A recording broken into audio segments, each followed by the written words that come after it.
Here we go. Here we go. In 3, 2, 1. What's up, y'all? You're listening to the Brazos Sports Preps Cast, special edition of the podcast. I'm Alex Miller with the Eagle, joined always by Jake Weiss and Andrew Tinio. Guys, it's been about a little over a month since the end of football season. Yeah. We got to end our year again at AT&T Stadium. Heartbreaking loss for the Franklin Lions. And since then, we've been putting together our annual All-Brazos Valley football team, and it is running in Saturday's paper. So just joining on a little bit to talk about the team and some of the standout players and teams in the area this year. Well, I gotta say first, before you said it's a special episode, I'm just looking around like, man, this is a pretty nice little room we're in here. Nice little backdrop, different than the studio backdrop too. That's what else makes it a special episode. In all transparency, we got locked out of our studio, so we had to improvise. Yeah. So, Yeah. Well, hey, it was kind of a year of firsts for some of the Brazos Valley teams.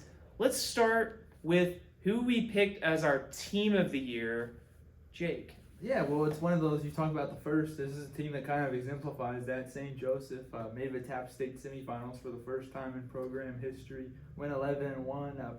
Pretty hard to top that. I mean, going somewhere you've never been before. I know they were a little disappointed, season ended at Baytown Christian, but hey, made it around you've never been before. 11-1. Coming back to, they won district again this year. I know, they had won district the year before, but they're used to winning district as well. But hey, got back to that winning way, went undefeated in district. A lot to be proud of for the Eagles over there. And I was there for that state semifinal game, getting to go out there and really exemplified the guts that they had throughout the game. They trailed, they were down a couple scores at certain points, but the defense really locked in. The offense kind of helped them get that to where they had that chance late in the game to win the game. So when you talk about guts and exemplifying what type of team they were, even though they lost that game, I could tell what type of team they were just based off of the way they pulled out of those deficits they had. Yeah, had a standout senior class, of course, led by quarterback Mark Mishler. If you look at the All-BV 6-man team, you're gonna find half of the 8-man roster. We put 8 on there just to put a little flexibility, but they got 4 guys on there. You got Mark Mishler and Bryant Hutka, who, we didn't get to talk about him enough. He has been a stalwart on that team. And then, of course, we got Lucas Ramirez and Peter Navarre on there as well. And hey, give them credit too. You look at that team, it's some seniors, of course, but covered's not bare. Peter and Lucas are both juniors. They'll be back next year as well. Right. And then just real quick, while we're looking at our 6-man team, had a standout player at BB Chia, Jake Pote. I don't think the Mustangs were able to reach maybe their potential this year. Got bounced kind of early in the private school playoffs. And then, of course, we had 3 Allen Academy Rams. Ethan Lucas, mentioned his name quite a bit. Eli Dawson. And you talk about guys coming back. Rusty Lai McMurray. Rusty Lai McMurray. Coach Adams, he's got to feel good about getting Rusty back next year. Of course. And I got to say, too, you look at this list, the other thing that you mentioned Jake Pote, for example, and some of those other guys, it's funny. I know, obviously, it's the All-Brazos Valley team, but, we went out and covered that the 6-man All-Star game that they had. And it's funny, you're just looking at that, your list, you're like, oh, yeah, that guy, and that guy, we're all on the All-Star team. Like, wow, we just saw them all out there. Yeah. Well, hey, Coach of the Year, man, this was a tough one to pick. But I do feel good about who we landed on for our Coach of the Year. Andrew? It is Brandon Schmidt of A&M Consolidated. I felt the job he did this year, and kind of the building blocks you saw throughout the year. It wasn't just this team was great on paper at the beginning of the year and it kind of showed it. You had the offensive line growth. You had the defense kind of create its own personality in a way. You had, your quarterback getting confidence, and then the passing game starts working to associate with the run game. So I feel like the way everything came together, to me, it was, one of the easier choices, in my opinion, was to get him as Coach of the Year. So, Jake? Hey, not a hard pick at all. It's funny, too, because, last year we had Stoney as Coach of the Year. Now we got another first-year coach. So, I guess, too, hey, I know Navasota's looking for a coach, so maybe, three for three, maybe potentially next year. But no, Coach Schmidt, great job with what they did. They reached fourth round of the playoffs for first time since 2013. You lose the state runner-up, Smithson Valley. No shame in that. I mean, they made it all the way there. Yeah, really phenomenal job he did with the Tigers this year, taking them to a place kind of similar to St. Joe's. Took them to a place, they had been there before, but it'd been, a decade? So pretty solid job they did out there at Consol. Well, maybe the most interesting debate was who we were going to pick for our player of the year. And so let's go through a little bit of the process of how we decided who the player of the year was. We did something different this year. I was going to say, we talk about those first. Talk about first. We did something too. for the first time. And I actually really like this because, how we pick the rest of our team is, we'll reach out to coaches and say, hey, send us your top 3 to 5 players that you think would be worthy of being on an all-area team, and they'll send us their nominations. We compile the list, and then we go position by position and kind of pick the best of the best, right? As a staff, yeah. And so, that is an in-house deal, but, we don't always get to get around and see a bunch of games. Sometimes we cover a team very consistently, which is a good thing. We get to know those teams really well, their players really well, and that helps when we start talking about these things. But, we invited our local media partners from the TV stations to kind of help us out. And so, I think there were at least 10, maybe 11 folks that voted on this, and we said, all right, we're giving you 4 names, and you got to rank them in order, and then we did a point system on who was first, second, third, and fourth. So our 4 nominees, and I'm going to go in alphabetical order so that we don't have it all mixed up, and now I'm trying to think what alphabetical order would be. I was going to say, I'm impressed if you already had said the 4 random. We had Jaden Jackson from Franklin, Arrington Maiden from College Station, Trace Meadows from A&M Consolidated, and Coben Zan from Bremont. That's alphabetical order, so we didn't tease it too much. Well, I was gonna say, if you had started with Coben, I would just be like, buddy, like we gotta, So let's get a little drum roll. And the player of the year is Jaden Jackson, Franklin. Jaden Jackson from Franklin. I thought you were gonna be the one to say. No, I wasn't gonna do it. Yeah, Jaden, and let me tell you, when it came down to the point system, Jaden beat Trace Meadows by a hair. It was really hard to pick between those two guys. Yeah.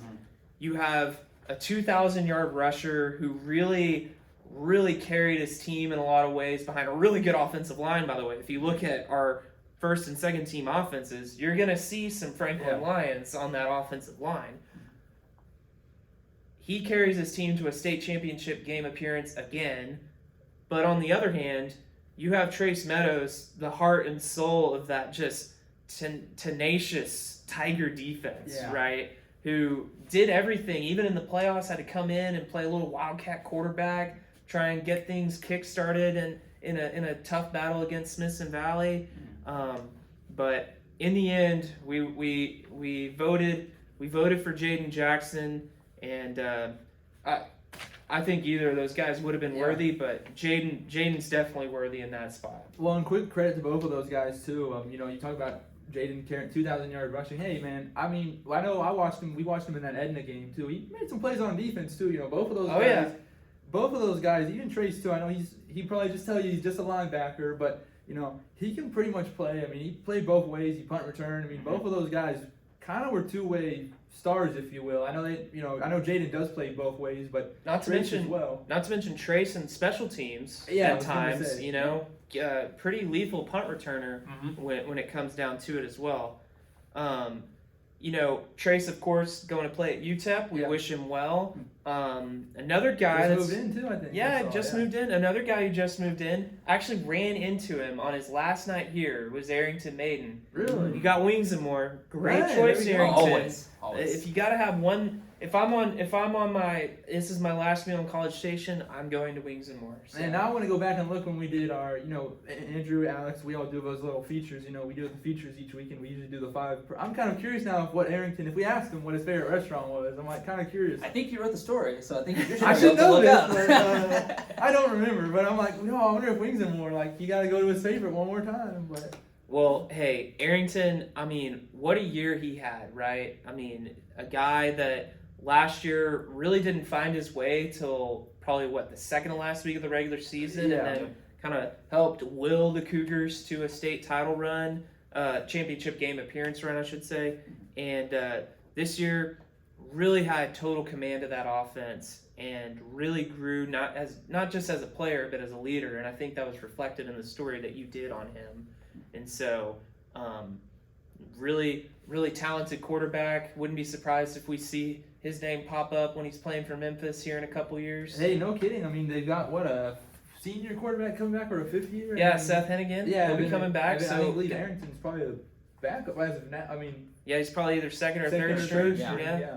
So, and then of course a guy that, man, this kid just had a year. Yeah. Coben Zan. Okay. Wide receiver turned quarterback. Wide receiver, defensive end turned quarterback, because if you look at our first team defense, Braylon Wortham, when he transferred from Bremond to College Station, broke a school record with interceptions this season, single season. And so Coben steps in and helps the Bremond Tigers reach a regional final and nearly beat Fall City. I was gonna say, you were at that game, right? Yeah. It came down to what, 2-point conversion or extra Yeah. point? Yeah. So, really impressive season by him. And I think he had 1,000 yards both through the air and on the ground. Yeah. Which, hey, I think that's pretty impressive for a guy who, last year before was catching passes. All of a sudden, hey, he's not just showing off his speed, because we knew he had speed with his legs because of his days as a receiver. But then, hey, go out there and throw 1,000 yards too. Throw for over 1,000. Pretty dang impressive. Well, and he's not going to win a 100-meter dash probably, but he's so big, tough to bring down. I mean, just a really tough guy to bring down, just a pure athlete. Guys, as we go through this first and second team offense and defense for the All-BV team, what maybe sticks out to you guys a little bit? I'll go first. Yeah, go for it. Kind of a wild card pick here, but I'm just looking at our two kicker selections.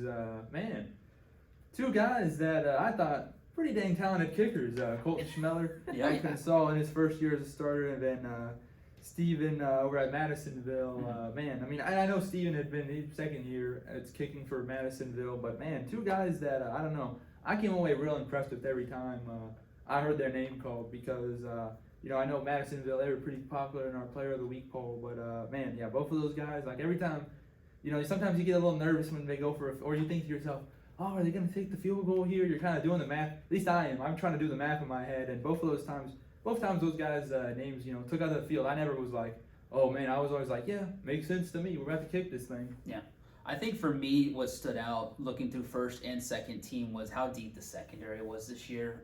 You look at the, Hadrago, Wortham, Darnell, all those guys were captains of, it seemed like captains of their defense. And you even go to the second team, guys like Tony Hamilton, guys like Jackson Caffey. Those are guys that, would see coming into a game as big notable players. And you just look at it and you realize, like, wow, we had a really deep secondary group when, a lot of attention may go to other areas. Corners and safeties weren't called out very often. That's for a good thing if you're one of those two positions. So that was the group that kind of stood out to me, just flexing the depth of how deep they were this year.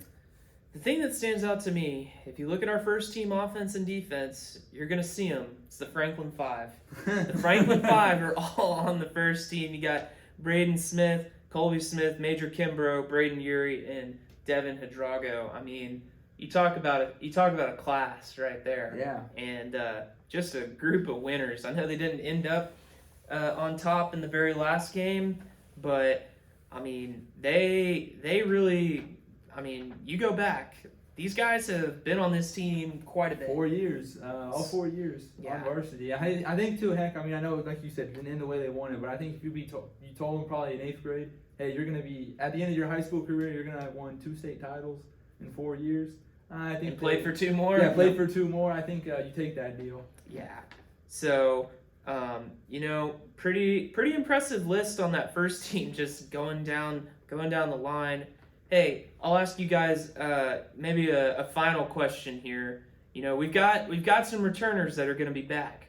Who are maybe a couple guys on this team that you're like, I got my eye on him going into next year. A guy that really kind of took a leap this season.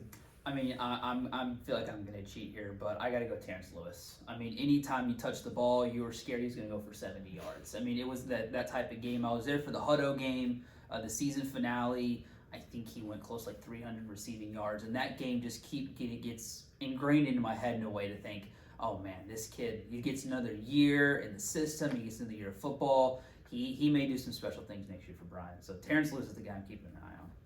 Jake? Oh man, I was hoping I could come back. I could go third. I'm still looking. There's a couple names.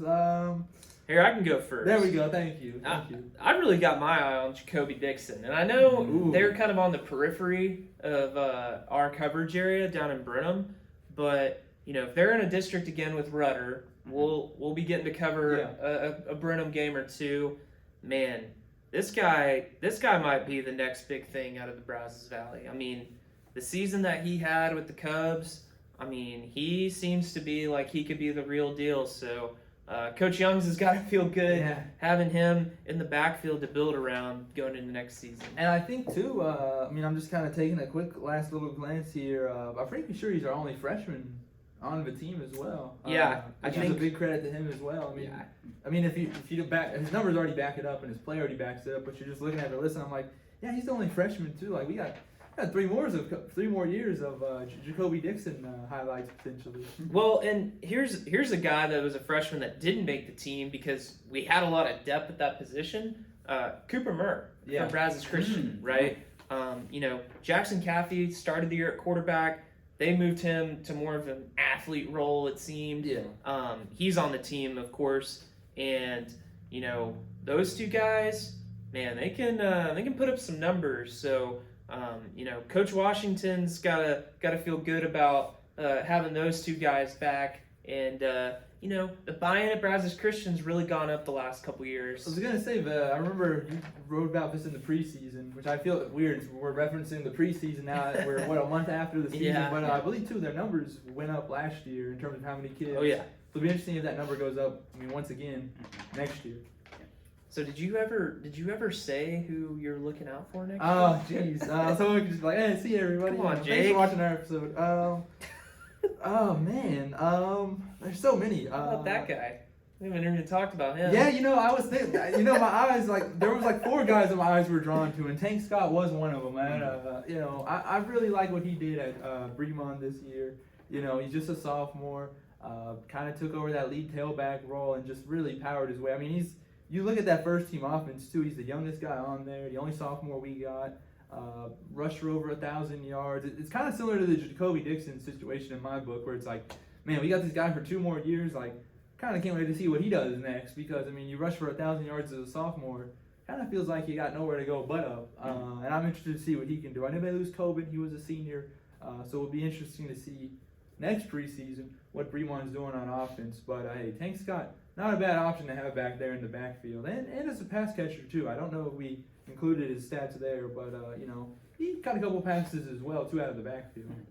We're gonna have a pretty good running back group this next year. When you look around and what people have coming back, so it'll be a fun 2024 season, and hey. UIL realignment's coming around the corner. We'll see who's in whose district. Jeez. So get ready. You're gonna remind me of that. That's coming up. February 1st. Very different in a few weeks. February 1st. Gonna be. Look out for those phone calls, people. Recognize my area code.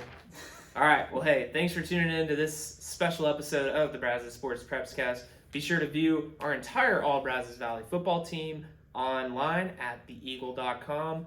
Hey, and be sure to check theeagle.com for all of our coverage on high school sports here in the Brazos Valley as we move into the spring sports season. We're in the thick of basketball season. Baseball practice starts today. Yeah. Softball's about to start up. Soccer's getting in a groove. 5 days till district, I think it starts for them. Yeah, it's gonna come fast and furious. The spring always does. So we're there to cover it, and we'll hope you'll read. Thanks for tuning in, y'all. We'll see you next time. All right. I hope it recorded it all. I hope it did too. No, just for 2 minutes.